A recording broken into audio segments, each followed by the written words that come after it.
बिहार चुनाव को लेकर एनडीए के बाद महागठबंधन में भी सीट बंटवारे को लेकर खींचतान की खबर सामने आई थी। आरजेडी ने कई सीटों पर अपने उम्मीदवार उतार दिए थे, जहां कांग्रेस के प्रत्याशियों के नाम का ऐलान पहले ही हो चुका था। लेकिन महागठबंधन में अब ये खींचतान खत्म होती हुई दिखाई दे रही है।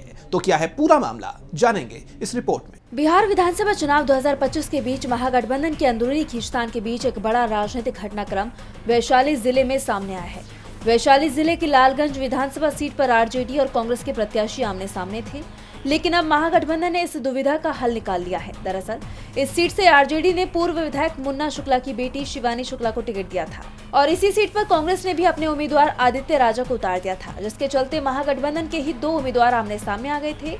वहीं अब ये गुत्थी सुलझ चुकी है। लालगंज विधानसभा सीट से कांग्रेस उम्मीदवार आदित्य कुमार राजा ने अपना नामांकन वापस ले लिया है। इस फैसले पर आदित्य कुमार राजा ने ये भी साफ कर दिया है कि उन्होंने ऐसा कदम किसी के दबाव में आकर नहीं उठाया है। नामांकन वापस करने पर उन्होंने कहा कि ये फैसला किसी दबाव या व्यक्तिगत स्वार्थ के लिए नहीं, बल्कि बिहार की एकता और गठबंधन की गरिमा बनाए रखने के लिए लिया गया है। अब आदित्य राजा के नामांकन वापस लेने के बाद लालगंज सीट पर मुकाबला भाजपा के संजय सिंह और आरजेडी की उम्मीदवार शिवानी शुक्ला के बीच सीधा हो गया है। आदित्य राजा के इस कदम को महागठबंधन के लिए एक सकारात्मक संकेत के रूप में देखा जा रहा है। साथ ही इसे गठबंधन की आपसी एकजुटता के तौर पर भी देखा जा रहा है। डीवी लाइव की रिपोर्ट।